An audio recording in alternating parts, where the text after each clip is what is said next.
Bonjour mes élèves, je suis Mohamed Qbel Ouannes, votre professeur de sciences physiques. On va étudier aujourd'hui les ondes mécaniques progressives. Ce cours est assisté par l'inspecteur principal Fathi Ben Salah, M. Fathi Ben Salah. Ce cours pour les élèves du bac maths, sciences et techniques.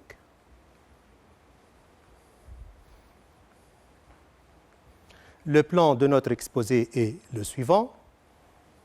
On va commencer notre cours par une introduction. Ensuite, on va définir les ondes mécaniques progressives. Étudier le cas d'une onde mécanique sinusoïdale progressive le long d'une corde. Le cas d'une onde mécanique sinusoïdale progressive à la surface d'un liquide. Et le cas d'une onde mécanique sinusoïdale progressive à 3 dimensions, onde sonore. On va commencer notre introduction par 2 exemples. Exemple 1, propagation d'un tsunami.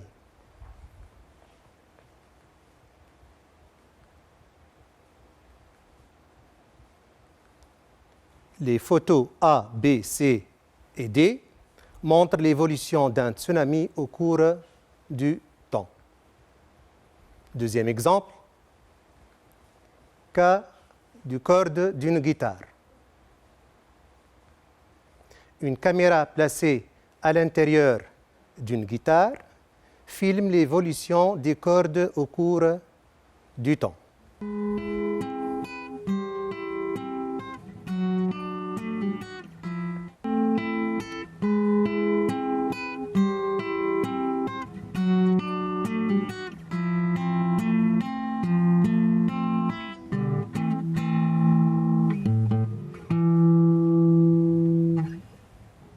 La question qui se pose, comment peut-on expliquer ces phénomènes physiques?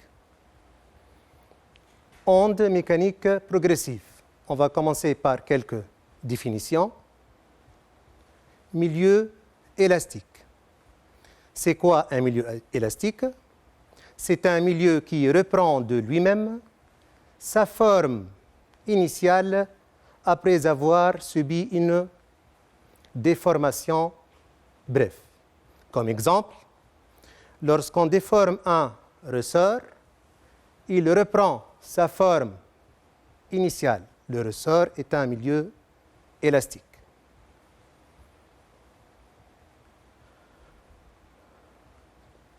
Le milieu élastique de propagation peut être unidimensionnel, le cas d'un ressort, d'une corde,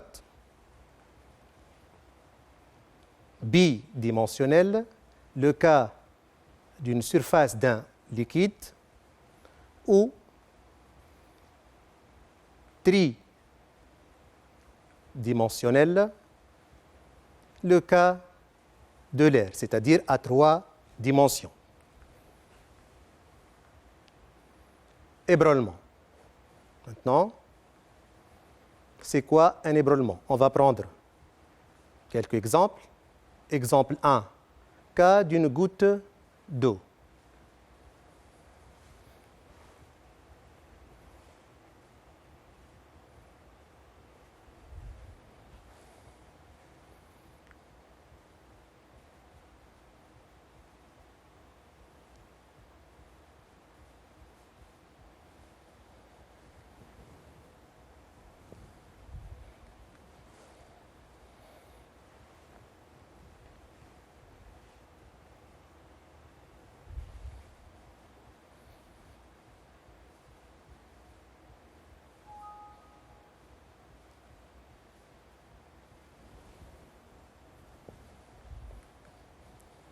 Donc, une goutte d'eau tombe à la surface libre d'un liquide, elle la déforme. Cette déformation se propage à partir du point d'impact appelé source dans toutes les directions. Cette déformation est dite ébranlement. Exemple 2, cas d'une corde tendue.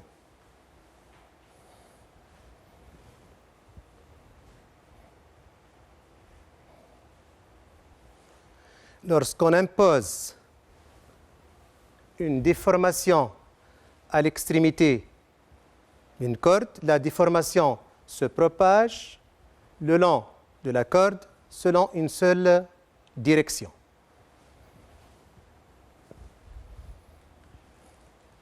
Exemple 3, cas d'un ressort.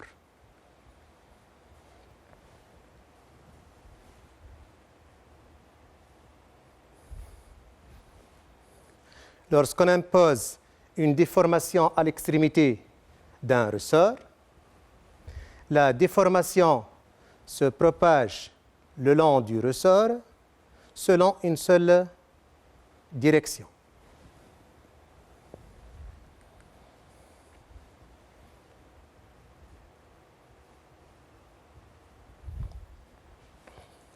Lorsqu'on impose aussi, comme suit, une déformation à l'extrémité d'un ressort, la déformation se propage le long de notre ressort selon une seule direction aussi, unidimensionnelle.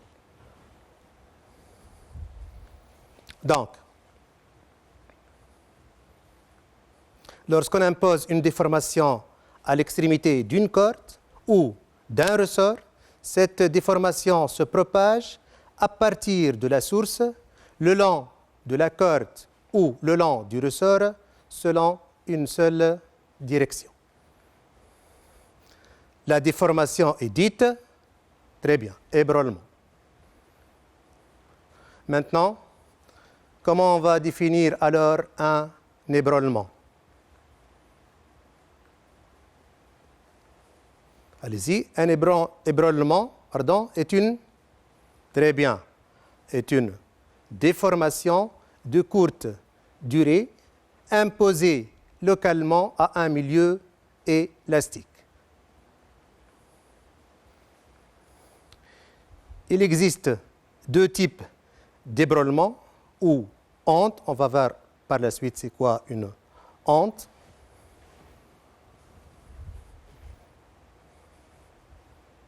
Et on se retrouve en salle de TP histoire de voir deux types d'ondes mécaniques, les ondes mécaniques longitudinales et les ondes mécaniques transversales. Donc je te rappelle la définition d'une onde, c'est la propagation d'une perturbation avec transport d'énergie et sans transport de matière. Donc là, le milieu de propagation que je te propose, c'est le ressort. La perturbation, je vais avoir un mouvement transversal, je vais monter ma main et la redescendre, monter la main et la redescendre, comme ceci, voilà. Et on a déplacement de cette perturbation de la droite vers la gauche. Donc il y a deux directions qu'il va falloir bien identifier. C'est la direction de propagation. Donc cette perturbation se propage de la droite vers la gauche dans le milieu de propagation qui est le ressort. Donc là on a une propagation qui est évidemment unidimensionnelle. Cette perturbation n'a pas d'autre solution que de déformer le milieu élastique qui lui est proposé, à savoir le ressort, à une dimension. Donc on a cette direction de propagation de la droite vers la gauche. Et maintenant on va parler de la direction de la perturbation. Donc la direction de la perturbation, elle n'est pas dans le même sens que la propagation. La perturbation, je vais déplacer ma main vers le haut et la remettre à sa position initiale. Donc cette direction de propagation et cette direction de perturbation sont perpendiculaires l'une par rapport à l'autre. Et on va appeler ça une onde mécanique transversale. Donc là, tac, j'ai créé cette perturbation en allant vers le tableau et la propagation, elle s'est dirigée de la droite vers la gauche. Donc ça, c'est une onde transversale. Maintenant, si je génère une perturbation qui est collinéaire à la direction de propagation, on va avoir une onde longitudinale. Et dans ce cas-là, je vais pratiquer une compression sur le ressort et une décompression. Voilà. Donc là, la direction de la perturbation est collinéaire à la direction de la propagation. On appelle ça une onde longitudinale. Longitudinale, transversale. Voilà, j'espère que cette petite vidéo aura permis de bien fixer les éléments et surtout que ça te permettra de ne pas te tromper lorsqu'il faudra définir une onde mécanique. Voilà, Donc, je te dis à bientôt. On a deux types d'ébranlement ou onde. On va voir par la suite, on a dit qu'est-ce que c'est quoi une onde. Transversale et longitudinale.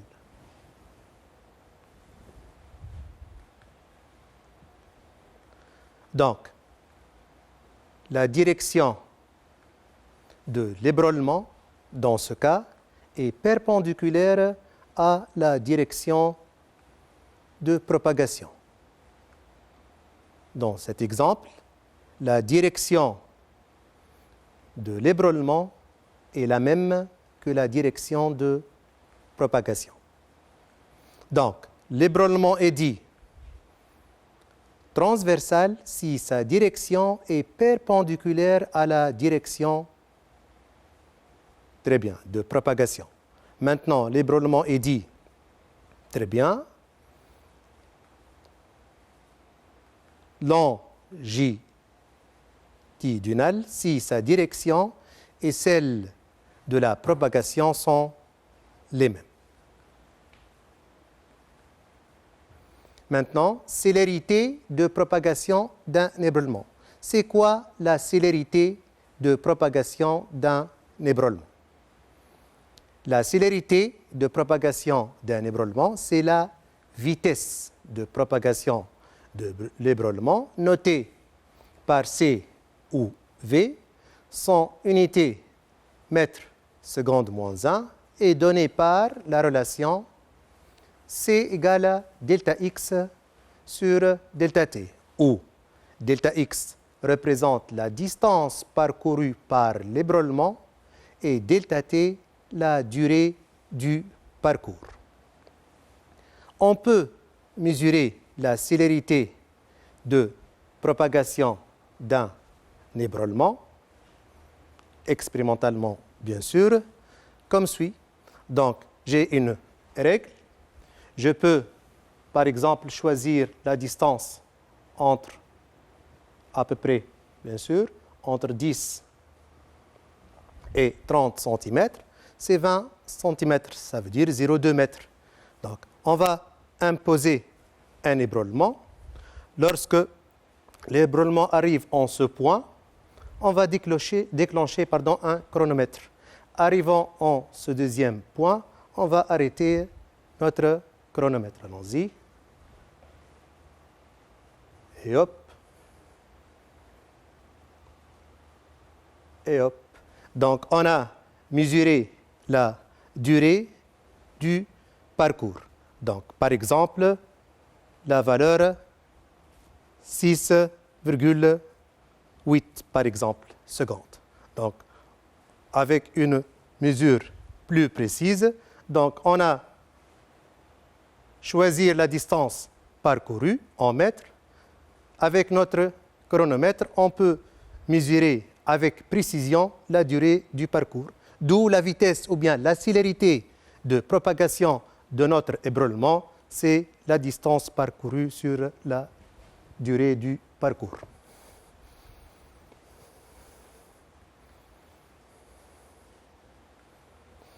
Donc, notez bien, la célérité est une constante dans un même milieu homogène. Ça veut dire lorsque je travaille dans un même milieu homogène, la célérité ou bien la vitesse de propagation, on a dit, est une constante. Maintenant, la célérité ne dépend pas de l'amplitude de l'ébranlement, mais elle dépend de la nature du milieu de propagation et de ses propriétés. Prenons un exemple. Par exemple, la célérité de propagation de l'ébranlement à la surface de l'eau, c'est 0,3 mètres secondes moins 1. La célérité de l'ébranlement le long d'une corde, c'est 10 mètres secondes moins 1. La célérité de propagation d'un ébranlement sonore, le son, dans l'air à 20 degrés Celsius, c'est 342 mètres secondes moins 1. Pardon. Donc, vous voyez que la célérité de propagation, elle dépend de la nature du milieu, si vous voulez, de propagation et de ses propriétés. Par exemple, si on va changer la température, au lieu de travailler à 20 degrés Celsius, on va travailler à 40 degrés Celsius. la célérité va changer. Principe de propagation d'un ébranlement.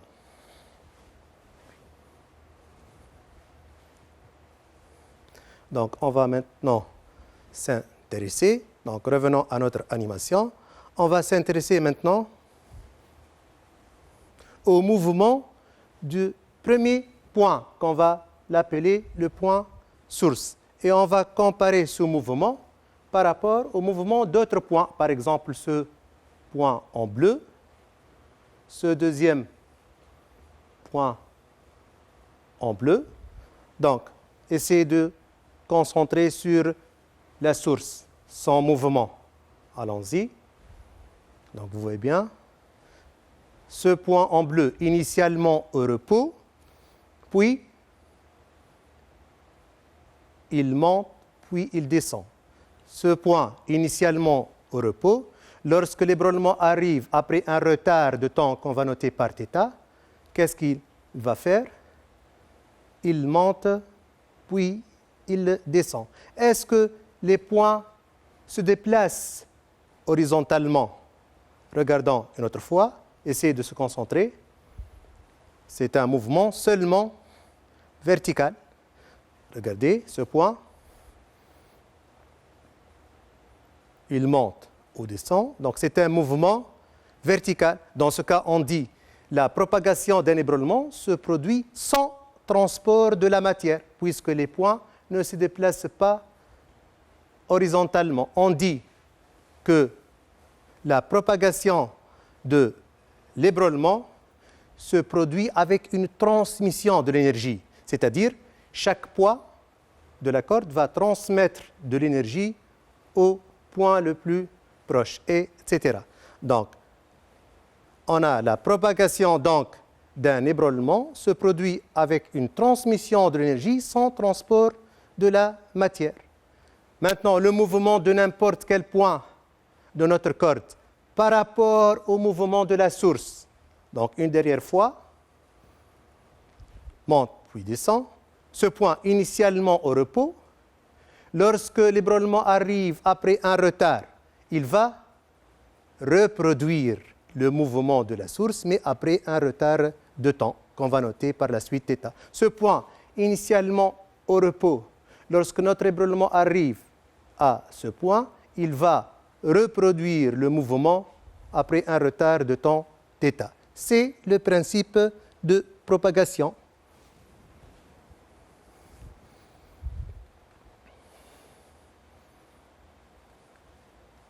Prenons un autre exemple.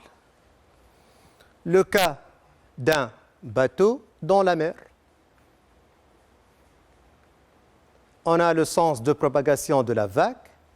Arrivant à notre bateau, le bateau va monter puis descendre dans la même position. Donc, propagation de l'ébranlement, dans notre cas de la vague, avec une transmission de l'énergie, mais sans transport de la matière. Donc, la propagation d'un ébranlement est due à une transmission de l'énergie d'un point à un autre du milieu de propagation sans transport de la matière. Donc, au cours de la propagation d'un ébranlement, d'un milieu élastique, tout point M de ce milieu, allez-y, voilà, reproduit le mouvement de la source S, mais après un retard de temps qu'on va noter par θ égale x sur la célérité C, avec θ représente le temps mis par l'ébranlement pour parcourir la distance SM égale à x, c'est-à-dire la distance entre la source et notre point M considéré. Le principe de propagation des ébranlements s'écrit alors Ym de t égale Ys de t moins θ, où Ym c'est l'élongation du point M, Ys c'est l'élongation du point S. On peut noter aussi Ys de t égale ym de t plus θ. On va revenir par la suite dans notre cours à ces deux relations. Propagation d'une onde sinusoïdale entretenue. Maintenant, c'est quoi une onde? Comment on va définir une onde? D'une autre manière, quelle est la différence entre un ébranlement et une onde?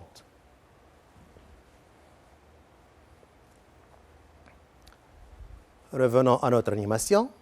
Donc, regarde ici, je vais réaliser un ébranlement. Maintenant,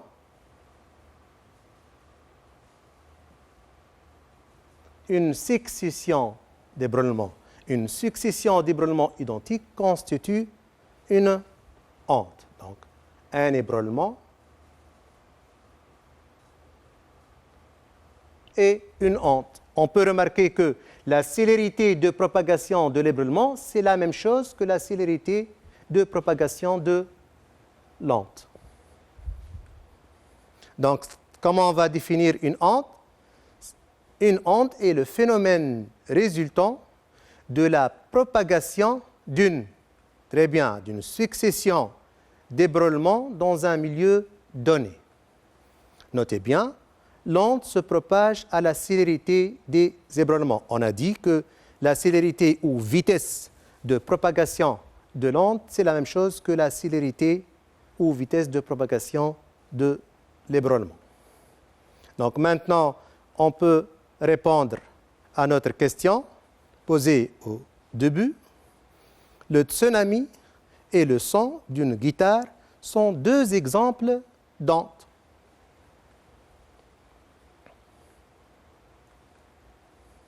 Onde progressive. Maintenant, comment on va définir une onde progressive? Une onde progressive est toute onde se propageant dans un milieu ouvert est dite progressive. Donc, toute onde se propageant dans un milieu ouvert est dite progressive. C'est-à-dire, lorsque le milieu de propagation est supposé infini ou illimité. Dans ce cas, l'onde se propage sans retour. Dans ce cas, on va parler d'une onde progressive. Maintenant, onde mécanique. Une onde est dite mécanique si le milieu propagateur est un milieu matériel. C'est-à-dire le cas par exemple de la corde ou bien du ressort. Ce sont de la matière. L'air, c'est de la matière. L'eau, c'est de la matière. Donc lorsque le milieu de propagation est un milieu matériel, l'onde est dite dans ce cas onde mécanique. Cas d'une onde mécanique sinusoïdale progressive le long d'une corde élastique tendue. On va passer à notre expérience. La corde de Meld est avant tout un excitateur. Une bobine est alimentée par un courant alternatif. Cette bobine crée un champ magnétique B vertical qui change régulièrement de sens. Sous l'action du champ magnétique, la tige métallique s'est mise en oscillation verticalement, entraînant avec elle la tige de bois, elle-même reliée à une corde. En extrémité de cette corde, une boule de coton évite la réverbération des ondes. On peut éclairer cette corde de Meld à l'aide d'un stroboscope, appareil qui émet à intervalles de temps réguliers des éclairs lumineux, dont on peut régler la fréquence d'émission des éclairs. En éclairage stroboscopique, on observe effectivement l'ondulation le long de la corde. En jouant sur la fréquence des éclairs, on arrive à une immobilité apparente de la baguette. On s'intéresse maintenant au milieu de propagation dans son ensemble et on observe que deux points du milieu matériel sont dans le même état d'excitation. On peut ainsi définir la distance qui sépare ces deux points comme étant la périodicité spatiale ou longueur d'onde lambda. Cette immobilité apparente peut s'expliquer par le fait qu'entre deux éclairs successifs délivrés par le stroboscope, la baguette a juste le temps d'effectuer une ou plusieurs oscillations. On définit la périodicité temporelle T, le temps mis par la baguette pour effectuer une oscillation verticale. Son unité est la seconde. Une onde périodique peut donc ainsi disposer de deux périodes selon que l'on s'intéresse à une périodicité dans le temps ou dans l'espace. La périodicité temporelle est le temps mis par un point du milieu de propagation pour effectuer une oscillation, alors que la périodicité spatiale est la distance qui sépare deux points du milieu de propagation dans le même état d'excitation. Ces deux grandeurs physiques sont reliées par la célérité c égale lambda sur t. Donc, on peut parler d'une double périodicité. Une période temporelle, c'est la durée d'une oscillation de n'importe quel point de notre corde, ou une période spatiale, appelée aussi longueur d'onde, notée lambda, c'est la distance entre deux points de la corde qui ont le même état vibratoire. Maintenant, ces deux périodes sont liées par la relation la célérité ou bien vitesse de propagation, c'est égal lambda sur t.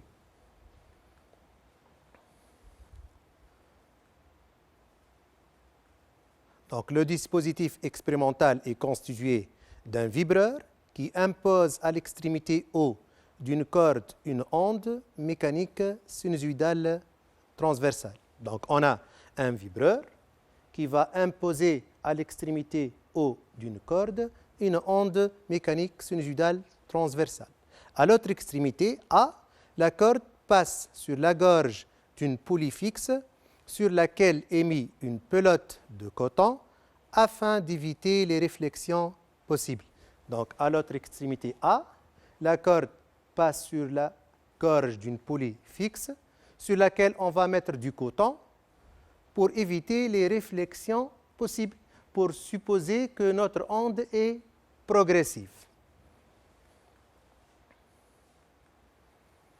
À la lumière ordinaire, donc on a apparition de la corde sous forme d'une bandelette floue de largeur 2A. Donc de largeur 2A, où A représente l'amplitude de l'onde. Cette observation est due à la rapidité du mouvement et à la persistance de l'image sur la rétine. Maintenant, l'amplitude A diminue en s'éloignant de la source à cause des frottements. Donc, vous voyez que la largeur de notre bande, elle diminue en s'éloignant de la source. C'est à cause des frottements. En éclairage stroboscopique, donc pour expliquer l'observation de la corde en éclairage stroboscopique, on s'intéresse à l'expérience suivante.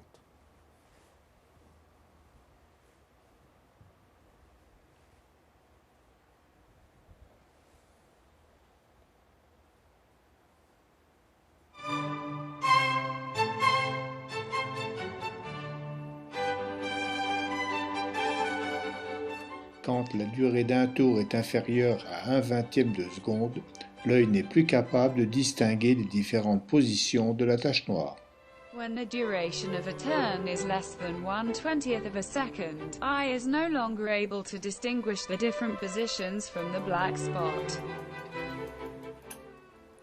En modifiant la fréquence des flashs lumineux, on observe l'arrêt, le ralenti avant ou arrière du disque.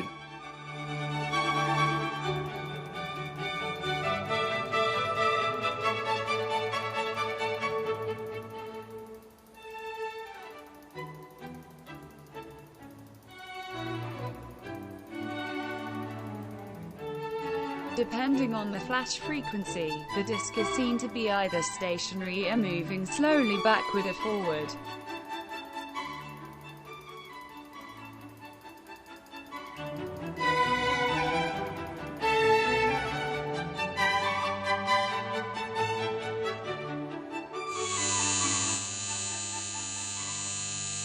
Donc,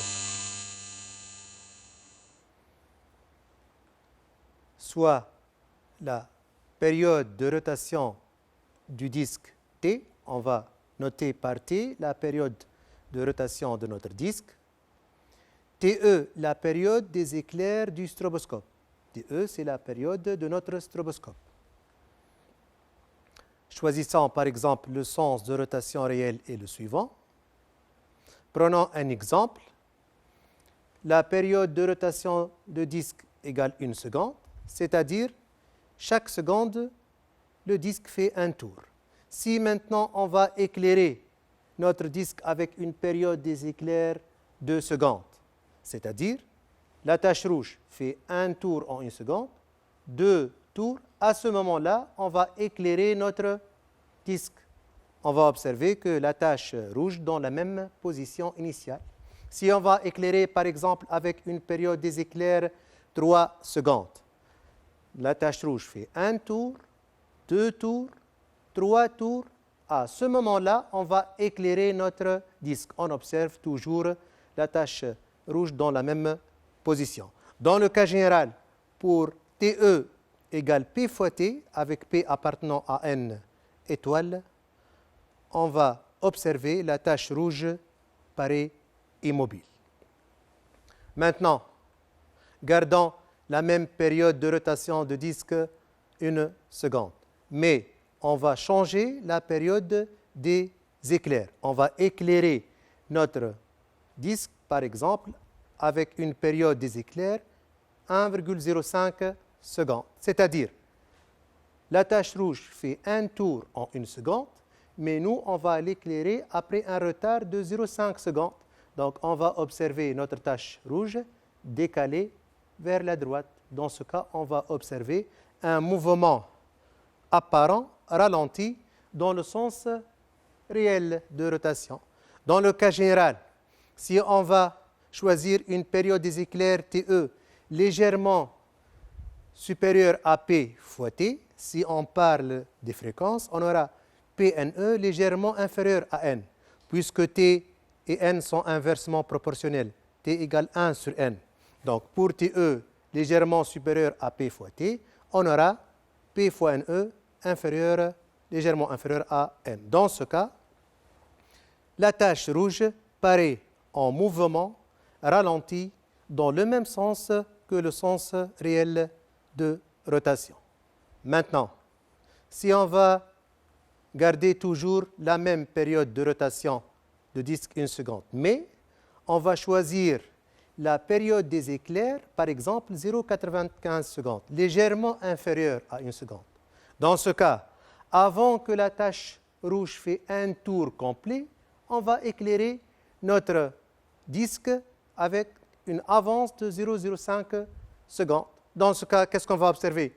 Un mouvement ralenti dans le sens inverse au sens réel de rotation. Dans le cas général, pour TE légèrement inférieur à P fois T, donc P fois NE légèrement supérieur à N, on a la tache rouge paraît en mouvement ralenti dans le sens inverse au sens réel de rotation.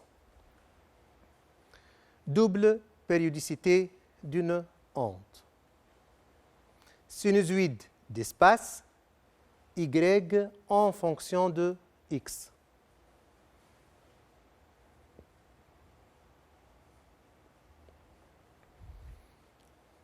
Prenons cette animation. On a une corde tendue. À T0, la corde est au repos. On va imposer à l'extrémité de la corde une onde sinusoïdale transversale. Donc, à T égale à 0, la corde paraît immobile. À un instant T1 supérieur à T0, on va observer la corde comme suit. Pour un instant T2 supérieur à T1, on va observer la corde comme suit, etc. Donc, on a l'aspect de la corde à un instant de date T bien déterminé. Donc, on a une courbe sinusoïdale, puis une courbe nulle. Ce qui est logique, bien sûr, puisque ces points sont encore au repos. L'onde n'a pas encore arrivé à ce point. Donc, puisque c'est l'aspect de la corde, donc c'est une courbe Y en fonction de X, telle que la distance, puisque l'unité, le mètre, la distance entre ces deux points qui sont dans un même état vibratoire, c'est la période spatiale qu'on va noter par lambda, ou bien aussi c'est la longueur d'onde. Maintenant,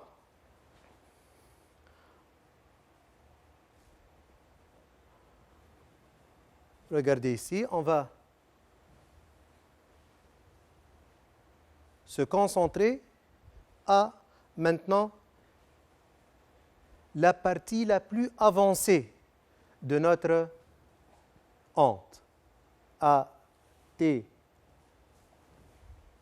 par exemple. Vous voyez la partie la plus avancée. À un instant T2 supérieur à T1, donc on va observer cette partie. Est-ce qu'elle change de forme? Donc vous voyez que la partie la plus avancée de l'onde ne change pas de forme. Cette partie, on l'appelle le front d'onde. D'accord?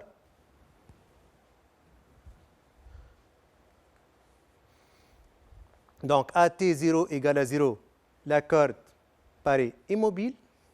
À un instant T1 supérieur à T0, on a l'aspect suivant, par exemple.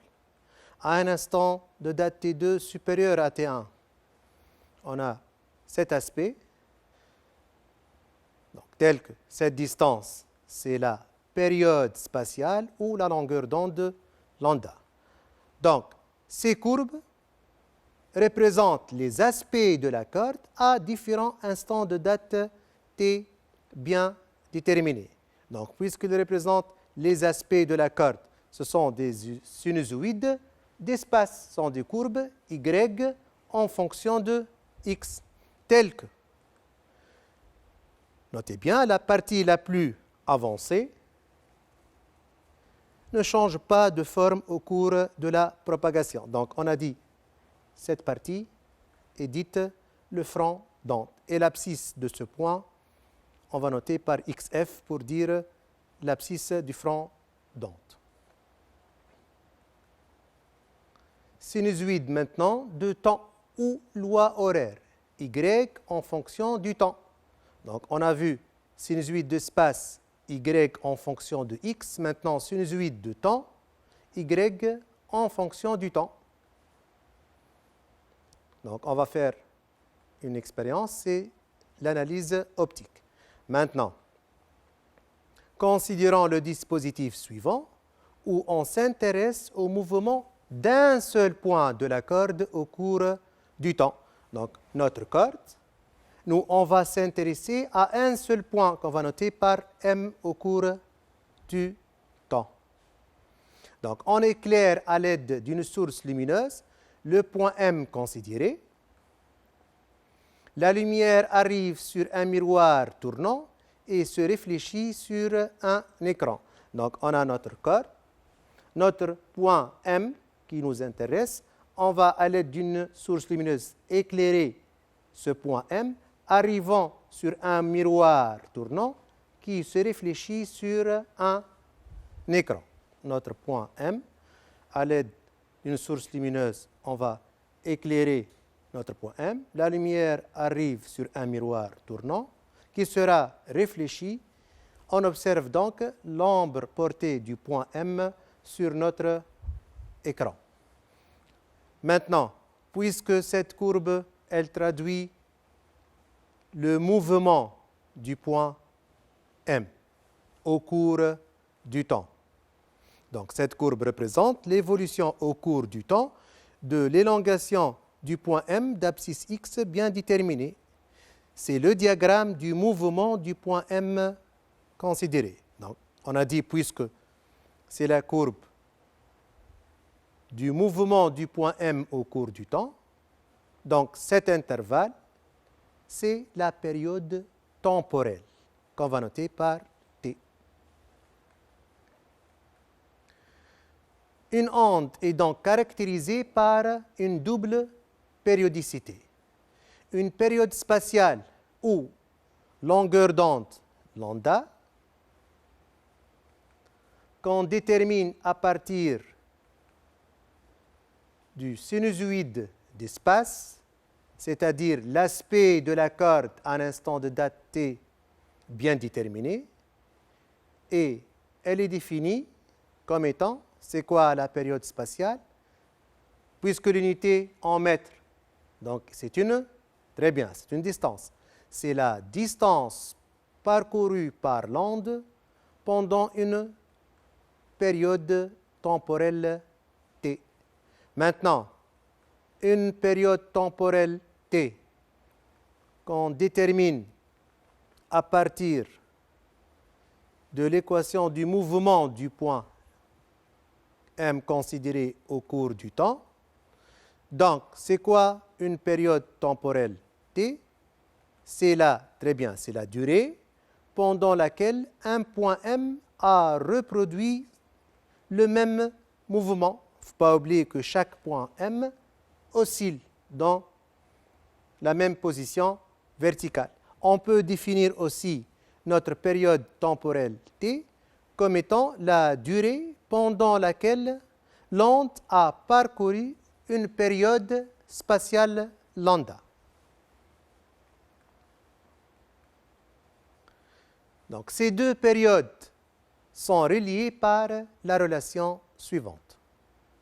Lambda égale c fois t égale c sur n. Avec lambda, c'est la période spatiale ou longueur d'onde, l'unité mètre. T, c'est la période temporelle, l'unité la seconde. C, c'est la célérité ou vitesse de propagation en mètres secondes moins 1. Bien sûr, t égale 1 sur n, donc n, c'est la fréquence en Hertz. Maintenant, cette relation est valable pour une période spatiale et temporelle. Maintenant, pour une distance quelconque, lambda, on va noter x quelconque, et t, on va noter par petit t ou bien par θ. Donc, pour une distance quelconque, on a alors x égale c fois t égale à c fois θ. Maintenant, si on fait le rapport de ces deux relations, on aura x sur lambda, simplifiant par c égale à θ sur t. Donc, x sur lambda égale θ sur t égale à une constante. Étude théorique.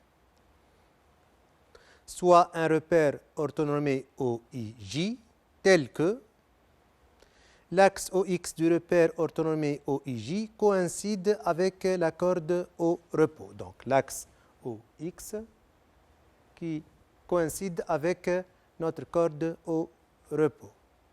L'origine O du repère orthonormé OIJ est confondue avec la position d'équilibre de la source S. Donc, l'origine O de notre repère est confondue avec la source S lorsque notre corde est au repos. L'axe OY du repère orthonormé OIJ mesure l'élongation YM de chaque point M de la corde et XM représente l'abscisse du point M de la corde lorsqu'il est au repos. Donc, considérons un point M de la corde, on a l'abscisse X et l'ordonnée Y. طلعت لوحدها. نرجع بلي لحظة. كبرت. دقيقة بركة. كبار الكرامة غير ما فقط باش نعاودها.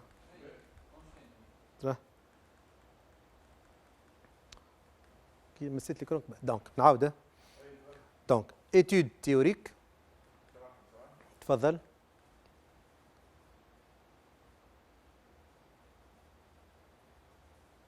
Étude théorique.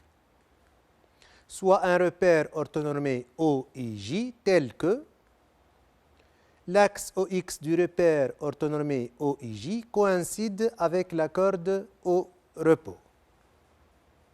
L'origine O du repère orthonormé OIJ est confondue avec la position d'équilibre de la source S.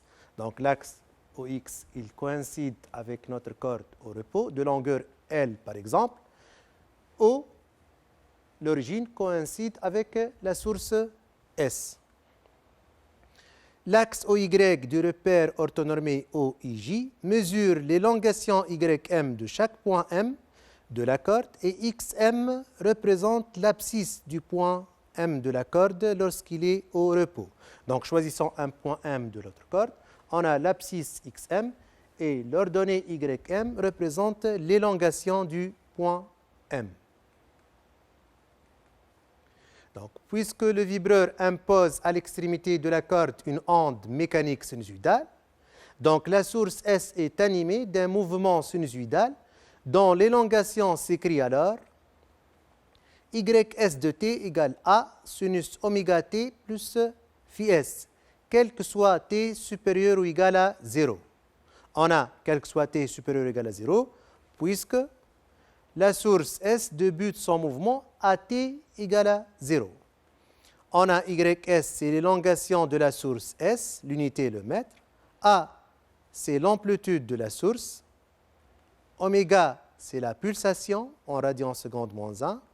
Phi S, c'est la phase initiale de la source S en radians.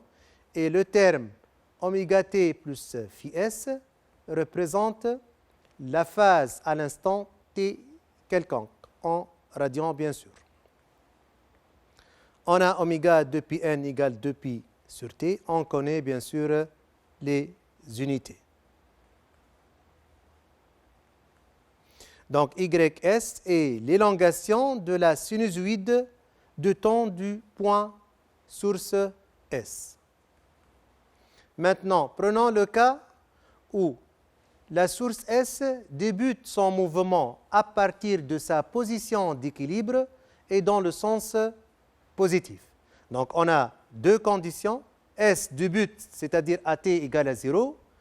Son mouvement à partir de sa position d'équilibre, c'est-à-dire YS à t égale à 0 égale à 0, et dans le sens positif, c'est-à-dire la dérivée par rapport au temps à t égale à 0 de YS est positif. On aura alors les deux conditions suivantes.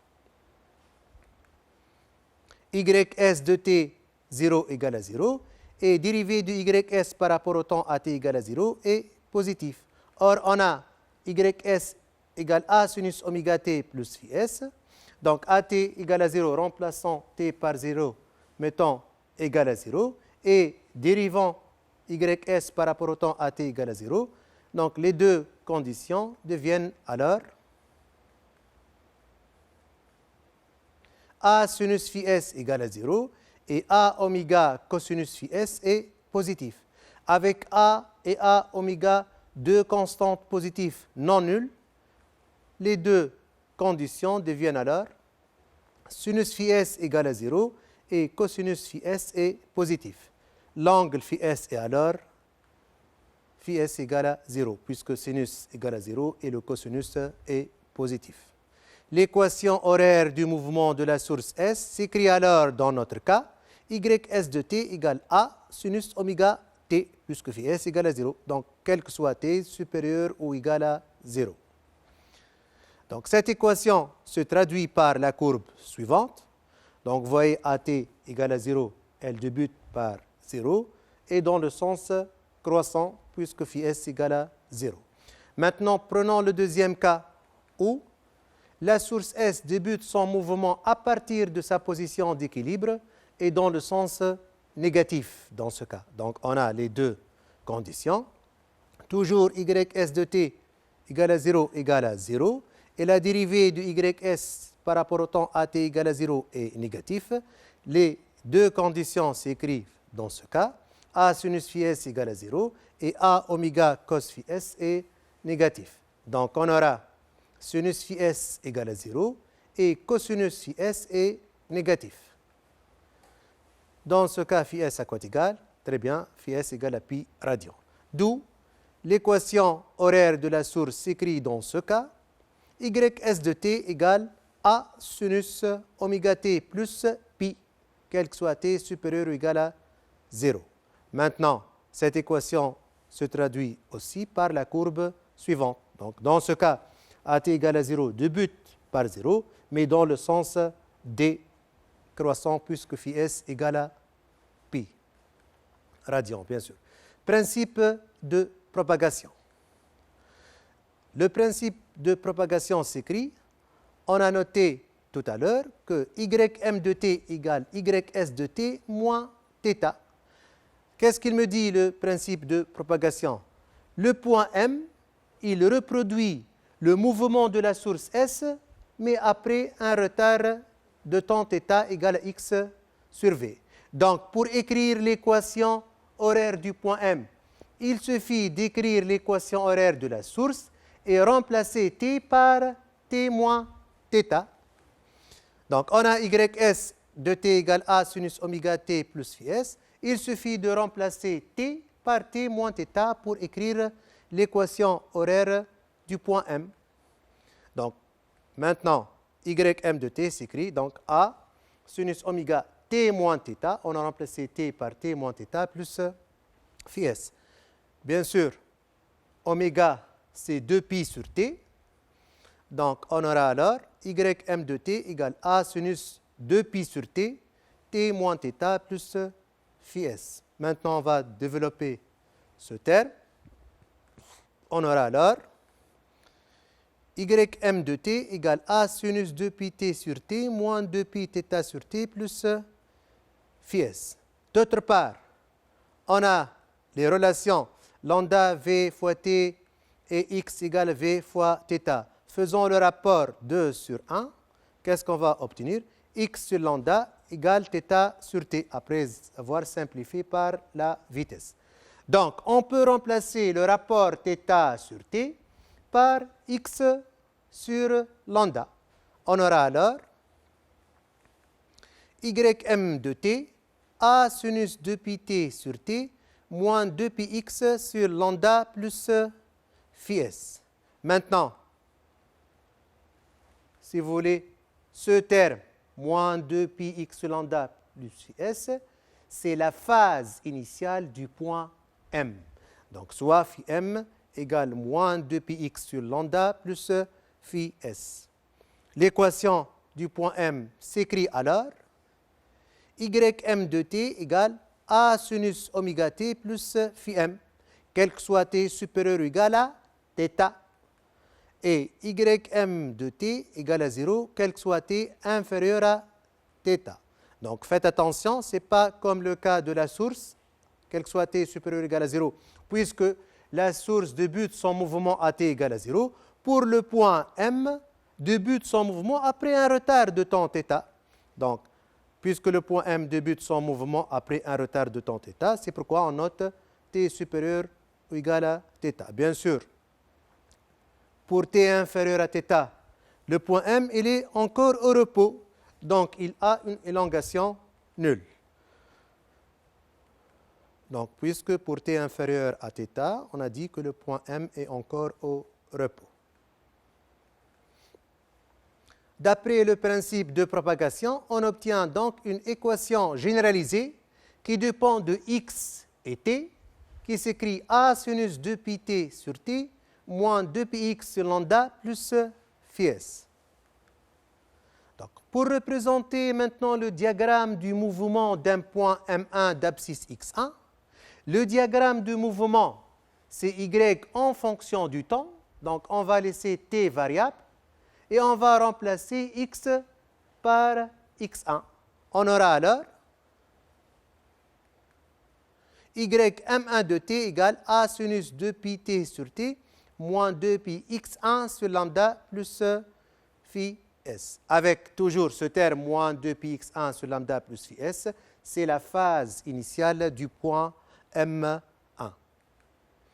Donc, on aura alors ym1 de t égale a sinus oméga t plus phi m1, quel que soit t supérieur ou égal à θ, ou bien θ1, et ym1 de t égale à 0, quel que soit t inférieur à θ.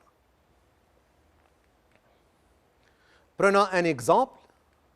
Considérons ys de t s'écrit sous la forme 3 10 moins 3 sinus 200 pi t, quel que soit t supérieur ou égal à 0. Avec ys en mètres et t en secondes. Donc, on a, d'après notre équation, l'amplitude A égale 3 10 à la puissance moins 3 mètres, phi s égale à 0, vous voyez, et oméga 200 pi radian seconde moins 1, on peut déterminer la période t puisque oméga égale à 2pi sur t. Donc, on a oméga égale à 2pi sur t. Donc, t 2pi sur oméga, c'est 2pi sur 200 pi. Simplifiant par pi, on obtient la période t, c'est 1 10 à la puissance moins 2 secondes. Cette équation, c'est traduit par la courbe suivante, avec, on a l'amplitude 3 10 puissance moins 3 mètres, la période temporelle, c'est 1 10 à la puissance moins 2 secondes. Bien sûr, phi s égale à 0, donc vous voyez qu'elle débute à t égale à 0 dans le sens croissant. Représentation du diagramme du mouvement d'un point. Par exemple, on va choisir un point M2 d'abscisse x2 égale 1,5 lambda. Donc, on a, d'après le principe de propagation, toujours l'équation généralisée en fonction de x et t, puisqu'on cherche le diagramme du mouvement. Le diagramme du mouvement, c'est y en fonction du temps. Du point M2 d'abscisse x2 égale 1,5 lambda, on va remplacer x par x2 et on va laisser t variable. Donc, on aura ym2 de t, s'écrit a sinus 2pi t sur t, moins 2pi x2 sur lambda plus phi s. Maintenant, on a toujours l'amplitude la même, 3 10 à la puissance moins 3 mètres. On a oméga 200 pi radian seconde moins 1. Et ce terme, moins 2pi x2 sur lambda plus phi s, c'est not autre que phi m2. Donc, bien sûr, phi s égale à 0. Donc, ce terme, phi m2 égale moins 2pi x2 sur lambda plus phi s. x2, c'est 1,5 lambda. Phi s égale à 0. Simplifiant par lambda, moins 2pi fois 1,5, c'est moins 3pi. Or, moins 3pi, c'est moins 2pi moins pi. Avec moins 2pi, c'est 2kpi. Donc, il reste moins pi. Or, moins pi, c'est la même chose que pi radian. Donc, finalement, on a trouvé phi m2 égale à pi radian. Donc, on a lambda égale à v fois t, toujours. Donc, et x2 égale à v fois θ. Le rapport θ sur t égale à x2 sur lambda. Avec x2, c'est 1,5 lambda. Simplifiant par lambda, on a trouvé le rapport égal 1,5. D'où θ, je peux l'écrire en fonction de la période temporelle t.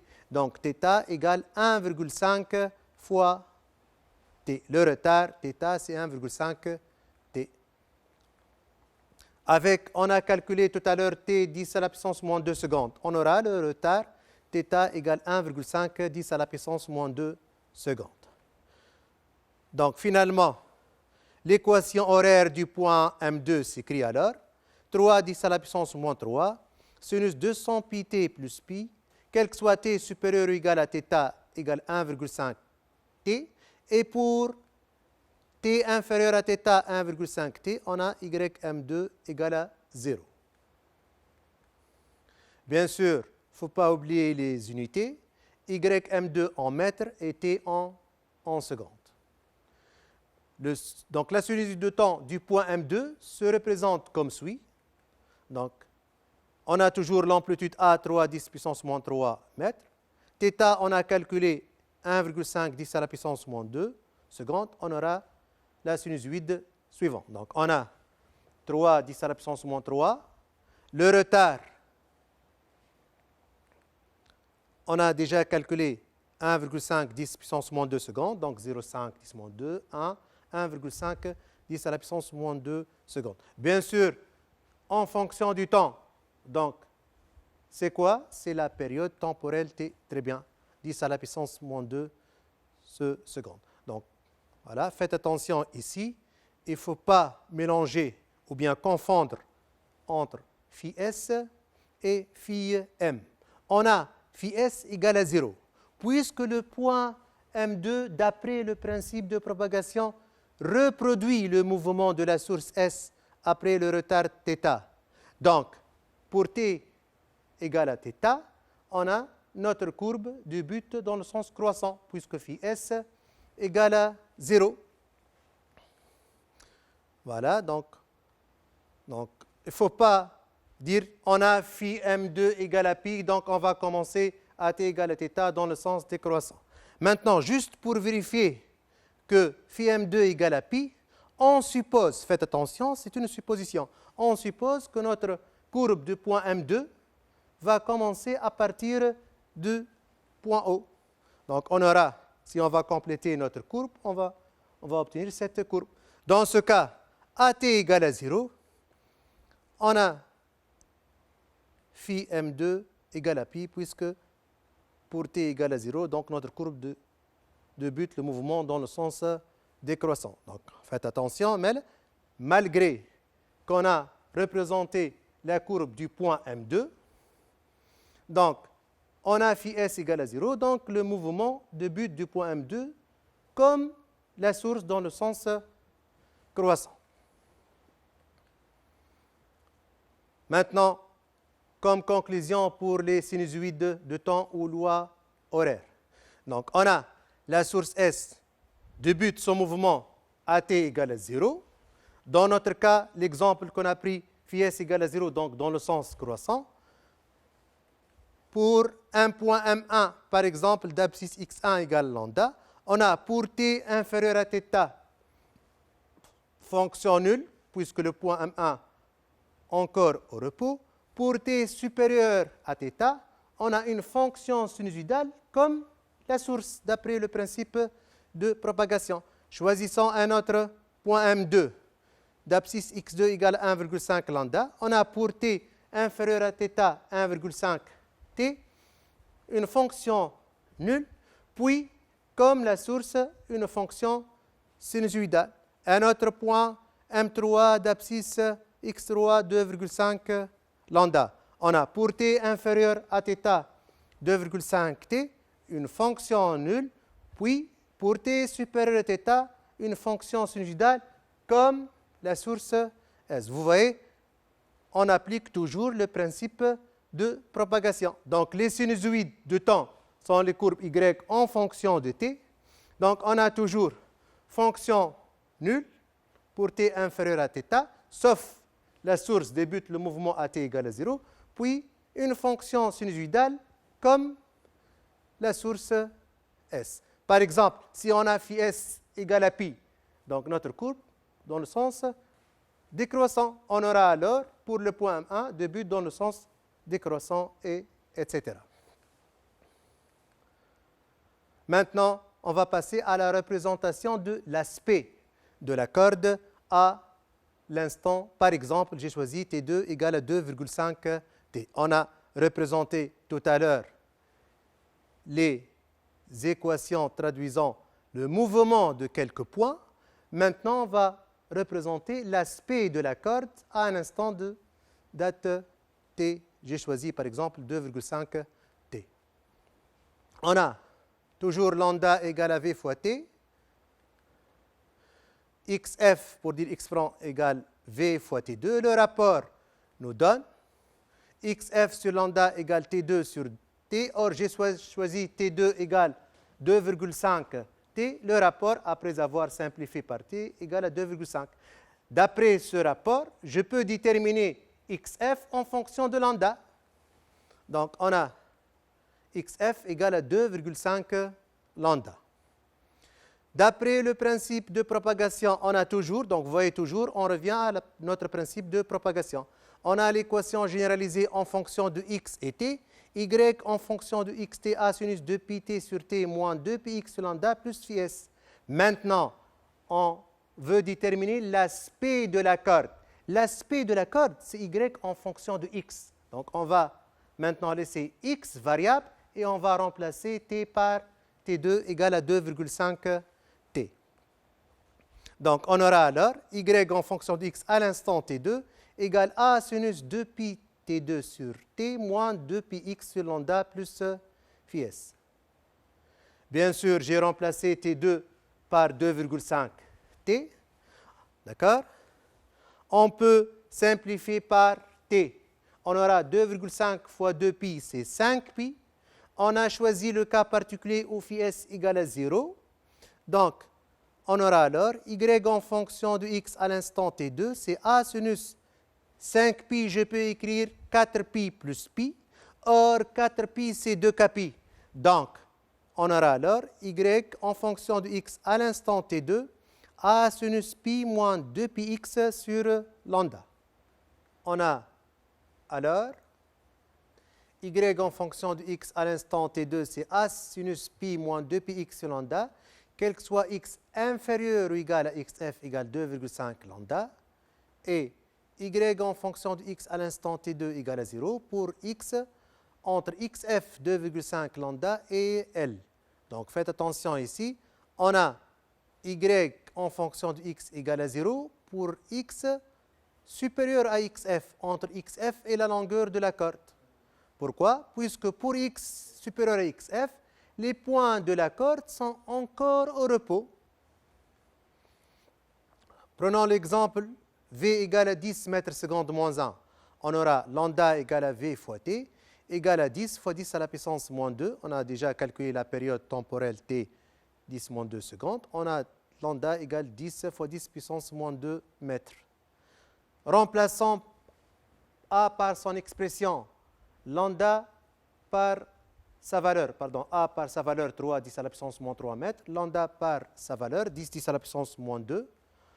On a l'expression finale, y en fonction de x à l'instant t2, 3 10 puissance moins 3, sinus pi moins 20 πx, quel que soit x inférieur à xf, 2,5 lambda, et y en fonction de x égale à 0 pour x entre xf et la longueur L de la corde.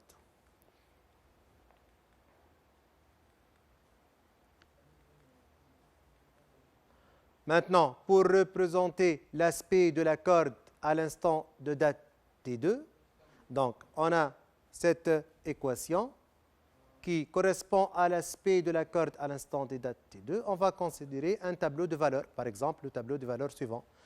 Prenons un exemple. Pour x égale à 0, si on va prendre x égale à 0, on aura pi, sinus pi c'est 0, 0 fois a c'est 0. Donc pour x égale à 0, on a y égale à 0. Prenons le cas où x égale lambda sur 4. On va remplacer par lambda sur 4. X, on va remplacer par lambda sur 4. On peut simplifier par lambda, par 2. Il reste pi sur 2. Pi moins pi sur 2, c'est pi sur 2. Sinus pi sur 2, c'est 1. Fois a, c'est a. Donc, pour x égale lambda sur 4, on a y égale à a. Donc, l'aspect de la corde à l'instant de date T2 se représente alors comme suit. Donc, si on va représenter ces points, on obtient l'aspect suivant. D'accord? Donc, par exemple, pour x égale à 0, on a y égale à 0. Donc, on a lambda égale 10, 10 moins 2 mètres. Donc, lambda sur 2, lambda sur 4. Pour x égale lambda sur 4, on a y égale a. Bien sûr, on a xf égale 2,5 lambda. Donc, on a lambda, 2 lambda et 2,5 lambda. On a toujours, bien sûr, l'amplitude A, 3, 10 à la puissance moins 3 mètres. xf égale 2,5 lambda. Et on a calculé tout à l'heure lambda 10, 10 moins 2. Donc, on trouve xf 25, 10 à la puissance moins 2 mètres. Donc, 5, 10, 15, 20 et 25. Donc, xf du front d'onde égale à 2,5 lambda qui est égal à 25, 10 à la puissance moins 2 mètres. Donc, toujours, on a y en fonction de x. Cet intervalle, c'est la période spatiale ou la longueur d'onde lambda. Maintenant, pour conclure, les sinusoïdes d'espace sont les courbes y en fonction de x à des instants bien déterminés. Par exemple, à t égale à 0, on a la corde est immobile de longueur, par exemple, je choisis comme exemple 5 lambda. Si je vais choisir un instant t1 égale à une période temporelle t, on a pour x inférieur à xf une fonction sinusoïdale. Pour x supérieur à xf, une fonction nulle, ce qui est logique puisque tous ces points sont encore au repos. Maintenant, on vérifie bien maintenant, faites attention, on s'intéresse au front d'onde. Tout à l'heure, on a dit la partie la plus avancée ne change pas de forme puisque j'ai choisi le cas particulier où phi s égale à 0. Donc, notre front d'onde est précédé par une crête, donc je peux dire que phi s égale à 0 radians. Donc faites attention, juste c'est une vérification. Si je vais choisir un instant t2 égale 2,5 t, on a pour x inférieur à xf une fonction sinusoïdale, pour x supérieur à xf une fonction qui est nulle. Un autre exemple, pour t3 égale 3t, on a pour x inférieur à xf qui est égal à 3 lambda, une fonction sinusoïdale, et pour x supérieur à xf, une fonction nulle. Donc on vérifie bien toujours, la partie la plus avancée ne change pas de forme. Maintenant, les sinusoïdes d'espace sont les courbes y en fonction de x. Dans le cas at égale à 0, une fonction nulle. Pour les autres, pour x inférieur à xf, une fonction sinusoïdale. Pour x supérieur à xf, on a une fonction nulle, toujours puisque les points sont au repos pour x supérieur à xf. Maintenant, point de la corde vibrant en concordance de phase par rapport à la source S. On va déterminer les points M dans le cas général qui vibrent en concordance de phase, ou bien on dit en phase aussi par rapport à la source S.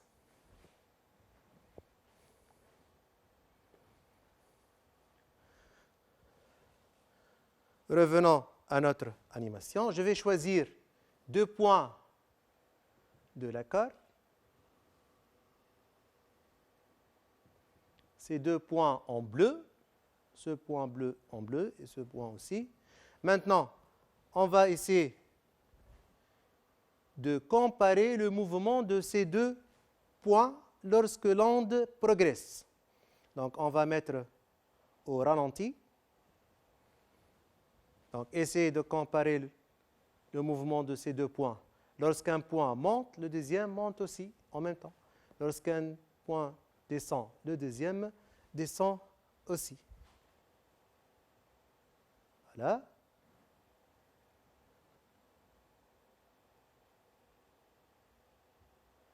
Si maintenant on va essayer de déterminer la distance entre ces 2 points, vous voyez, entre 2 minimum, c'est la longueur d'onde lambda. Donc, ces 2 points, ils sont en un même état vibratoire. Ils vibrent avec la même élongation, quel que soit t, les 2 points ont la même élongation. Le cas que j'ai choisi, la distance entre ces 2 points, c'est la longueur d'onde lambda. Donc, 2 points en face ont la même élongation. Maintenant, je vais choisir un point M quelconque en phase par rapport à la source S, c'est-à-dire l'élongation de la source S est égale à l'élongation du point M. Maintenant, on a l'expression de l'élongation de la source, l'expression de l'élongation du point M. On va remplacer chacune par son expression. On a YS, c'est A sinus oméga t plus phi S, et YM, c'est A sinus oméga t moins 2πx lambda plus phi S. On peut simplifier par l'amplitude A. On aura alors sinus égale à sinus. Donc, oméga t plus phi S égale oméga t moins 2πx lambda plus phi S plus 2kπ. On a alors cette relation. Je peux simplifier de part et d'autre par oméga t plus phi S, oméga t plus phi S. Moins 2πx lambda, je peux le mettre de l'autre côté. On a alors l'expression suivante. Maintenant, je peux simplifier par 2π de part et d'autre. Je détermine alors l'expression de x qui s'écrit k lambda. Dans le cas général, xk égale k lambda avec k appartenant à n étoile. Prenons par exemple le cas où k égale 1. On aura x égale lambda, l'exemple que nous avons vu dans l'animation. Dans le cas général, ce sera xk, k lambda avec k appartenant à n étoile. Maintenant, que représente xk? xk représente les abscisses de tous les points M vibrant en phase ou en concordance de phase par rapport à la source S. Maintenant, xk, bien sûr, ne peut pas dépasser la longueur L de la corde, donc xk inférieur à la L. Remplaçant xk par k lambda, on aura k doit être inférieur à L sur lambda. Donc xk représente les abscisses des points M de la corde vibrant en phase par rapport à la source S. Maintenant, points de la corde vibrant en opposition de phase par rapport à la source S. Revenons à notre animation. Donc, on va s'intéresser maintenant au mouvement de ces deux points en bleu. On va essayer de comparer leur comportement. Regardez ici, lorsque un point monte, le deuxième point, il descend. D'autre part, si un point a une élongation y, le deuxième point a une élongation moins y. D'accord? De plus,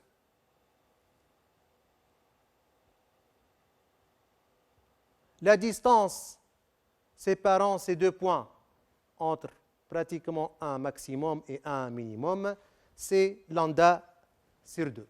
Dans ce cas, on dit que ces deux points vibrent en opposition de phase. Donc, ils ont des élongations opposées. Alors,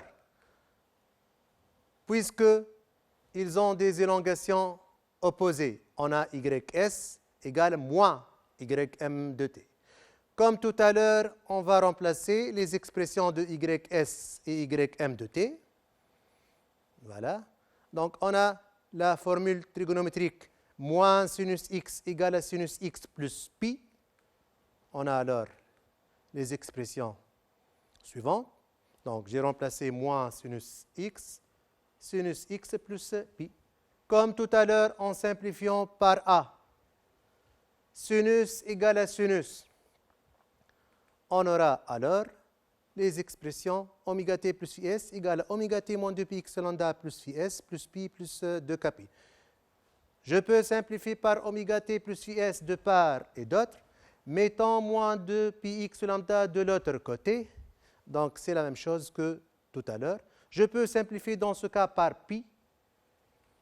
L'expression finale de x s'écrit xk égale k plus 1 demi lambda, avec k appartenant à n. Prenons le cas où k égale à 0. On trouve lambda sur 2, l'exemple que nous avons vu dans l'animation. Maintenant, xk doit être toujours entre 0 et xf, puisque pour x supérieur à xf, les points sont au repos, ne vibrent pas. Donc, xk, dans ce cas, représente les abscisses des points M de la corde vibrant en opposition de phase par rapport à la source S. Maintenant, on va s'intéresser aux points de la corde vibrant en quadrature retard de phase par rapport à la source S. Quadrature retard, c'est-à-dire ys de t égale ym de t plus t sur 4. On peut utiliser aussi la relation ym de t égale ys de t moins t sur 4. Moi, je vais prendre cette relation. Donc, on va écrire l'expression de la source, l'expression du point M, mais on va remplacer t par t plus t sur 4, puisqu'on cherche les points en quadrature retard de phase par rapport à la source S. On aura, en remplaçant les expressions, donc vous voyez ys a sinus oméga t plus is, ym a sinus oméga t plus t sur 4 moins 2πx lambda plus phi s. Bien sûr, on peut développer ce terme. On aura oméga t plus oméga t sur 4. De la même manière, en simplifiant par a de part et d'autre, sinus égale à sinus. Donc, oméga t plus is égale oméga t plus oméga t sur 4, moins 2πx lambda plus is plus 2kπ.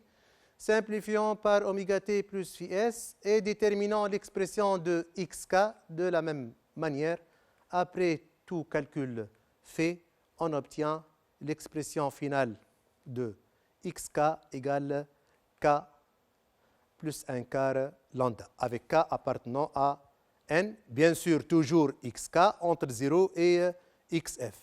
Donc xk dans ce cas représente les abscisses des points M de la corde vibrant en quadrature retard de phase par rapport à la source S. De la même manière, les points de la corde vibrant en quadrature avance de phase par rapport à la source S, on aura ys de t égale ym de t moins t sur 4, ou bien aussi ym de t égale ys de t plus t sur 4. En remplaçant de la même manière les expressions, en remplaçant t par t moins t sur 4 dans l'expression du point M, développant, simplifiant par A, par oméga t plus phi s. Après tout calcul fait, on détermine l'expression de xk, on trouve xk égale k moins 1 quart lambda, avec k appartenant à n. Bien sûr, toujours xk entre 0 et xf. Dans ce cas alors, xk représente les abscisses des points M de la corde, vibrant en quadrature avance de phase par rapport à la source S. Prenons un exemple. Donc, on a la source S. Je vais choisir deux points, le point M1 et le point M2, déterminant les abscisses de ces deux points. Le point M1 d'abscisse, lambda, donc xm1 égale lambda. Le point M2, lambda, 2 lambda. Donc, les deux points M1 et M2 d'abscisse xm1 lambda et xm2 égale à 2 lambda. Donc, on peut constater que ces deux abscisses s'écrivent sous la forme xk égale à k lambda. Donc, les deux points M1 et M2 d'abscisse respectives xm1 égale lambda et xm2 égale 2 lambda, c'est de la forme k lambda. Donc, je peux conclure que ces deux points M1 et M2 vibrent en phase par rapport à la source S, puisque cette relation correspond aux abscisses de points M vibrant en phase par rapport à la source S. Passons maintenant au cas d'une onde mécanique sinusoïdale progressive à la surface d'un liquide.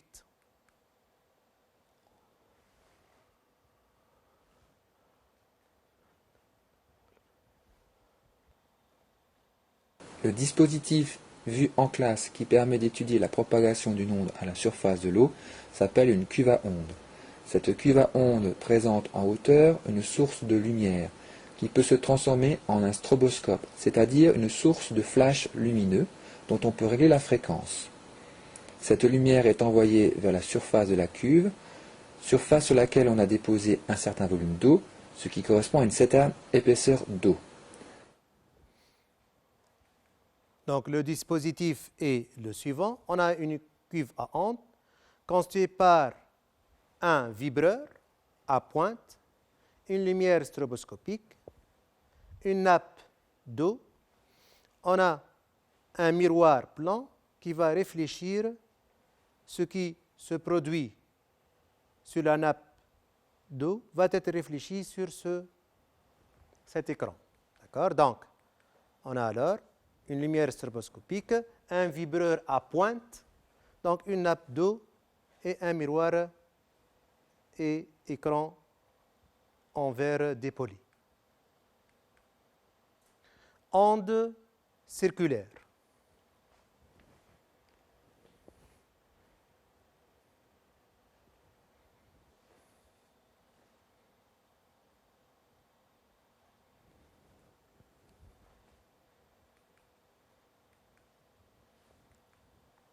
Donc, une fourchette à pointe communique en un point source, qu'on va noter par O ou S, à la surface libre d'eau des vibrations. Donc, on a une fourchette à pointe qui va communiquer, bien sûr, en un point. Le point d'impact, on va l'appeler point source. On en note généralement par O ou S, à la surface libre des vibrations. Donc, qu'est-ce qu'on observe? Donc, voilà la source. On observe une onde transversale et circulaire, puisqu'elle est formée par des rides circulaires, qui se propagent à partir de la source dans toutes les directions. Voilà, donc, elle est constituée par des rides circulaires. Notez bien, en s'éloignant, si vous voulez, de la source, l'amplitude de l'onde diminue à cause du phénomène dit phénomène de dilution de l'énergie. C'est le phénomène qui correspond à un transport d'énergie par chaque ride et qui sera réparti sur les surfaces d'eau de plus en plus grandes, entraînant une diminution de l'amplitude. Donc, en s'éloignant de la source, l'amplitude diminue à cause du phénomène de dilution de l'énergie. Maintenant, à la lumière ordinaire,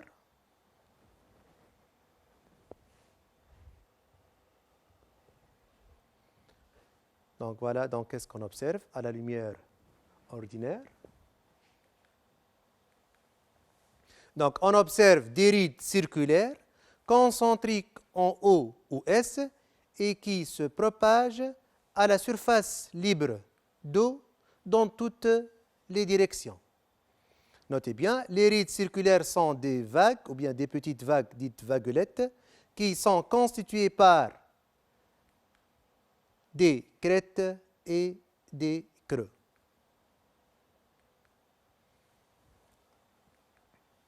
Donc, cette figure représente, à un instant de date t bien déterminé, une coupe de cette surface d'eau par un plan vertical passant par la source S.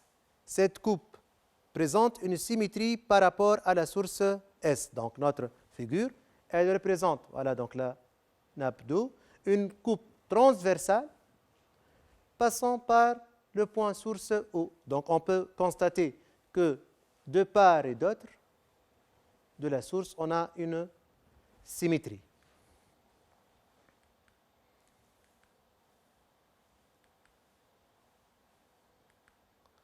Donc, on peut constater que la distance séparant les milieux de deux crêtes ou de deux creux consécutifs correspond à la distance entre deux rides circulaires de même nature. Si je vais choisir le milieu de deux crêtes successives, la distance, elle correspond à la distance entre deux rides circulaires de même nature. La même chose, le milieu de deux creux successifs, la distance entre deux rides circulaires de même nature. Bien sûr, cette distance est égale à la longueur d'onde ou la période spatiale lambda. Donc, cette distance, le milieu de deux rides circulaires, le milieu de deux rides circulaires ou bien le milieu de deux crêtes ou deux creux est égal à la longueur d'onde lambda. Donc, mais là, je peux conclure que la distance séparant deux rides circulaires de même nature et successive est la longueur d'onde ou la période spatiale lambda. Maintenant, à la lumière stroboscopique, donc voyons notre expérience. Voilà, donc qu'est-ce qu'on observe à la lumière stroboscopique? Je peux voir une vidéo un peu rapide, voilà.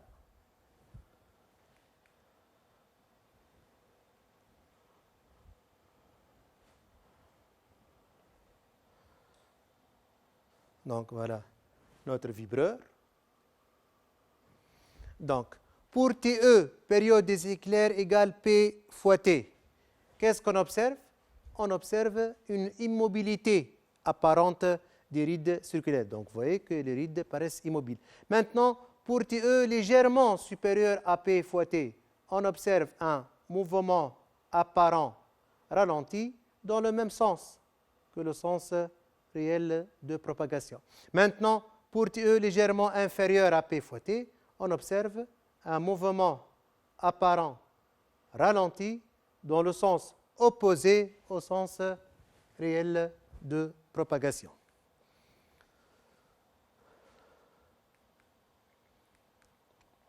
Donc, à la lumière stroboscopique, on a dit, pour TE égale à P fois T, donc P fois NE égale à N, on observe une immobilité apparente des rides circulaires centrées en haut et qui sont régulièrement espacées de la longueur d'onde lambda.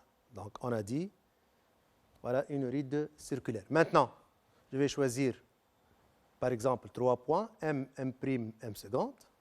Donc, tous les points de la surface d'eau, M, M', M seconde, etc., et appartenant à une même ride circulaire, ont le même état vibratoire, c'est-à-dire ils vibrent en phase et avec la même amplitude. Donc, tous les points d'une même ride circulaire, toujours ils sont en phase. Maintenant, pour TE légèrement supérieur à P fois T, ou bien PNE légèrement inférieur à N, on observe un mouvement apparent ralenti des rides circulaires et dans le sens réel de propagation. Pour TE légèrement inférieur à P fois T et PNE légèrement supérieur à N, donc on va observer un mouvement apparent ralenti des rides circulaires et dans le sens inverse au sens réel de propagation. Ondes rectilignes. Maintenant, on va passer, on a vu les ondes circulaires, maintenant ondes rectilignes. Voyons la vidéo. Le dispositif vu en classe qui permet d'étudier la propagation d'une onde à la surface de l'eau s'appelle une cuve à ondes. Cette cuve à ondes présente en hauteur une source de lumière qui peut se transformer en un stroboscope, c'est-à-dire une source de flash lumineux dont on peut régler la fréquence. Cette lumière est envoyée vers la surface de la cuve, surface sur laquelle on a déposé un certain volume d'eau, ce qui correspond à une certaine épaisseur d'eau. Un pulseur d'air envoie régulièrement de l'air, créant ainsi une onde transversale qui se propage à la surface de cette eau. On peut également régler la fréquence de l'air pulsé. Au fond de la cuve, un miroir incliné à un angle de 45 degrés renvoie la lumière qui a traversé cette épaisseur d'eau vers un écran dépoli, vertical, qui nous permet ainsi de visualiser une succession de franges claires et de franges sombres qui correspondent respectivement à un creux et à un sommet de la vague qui se propage périodiquement. Ainsi, maintenant s'achève cette première séance. Je vous laisse maintenant à la prochaine fois dans la deuxième séance. Merci beaucoup pour votre attention.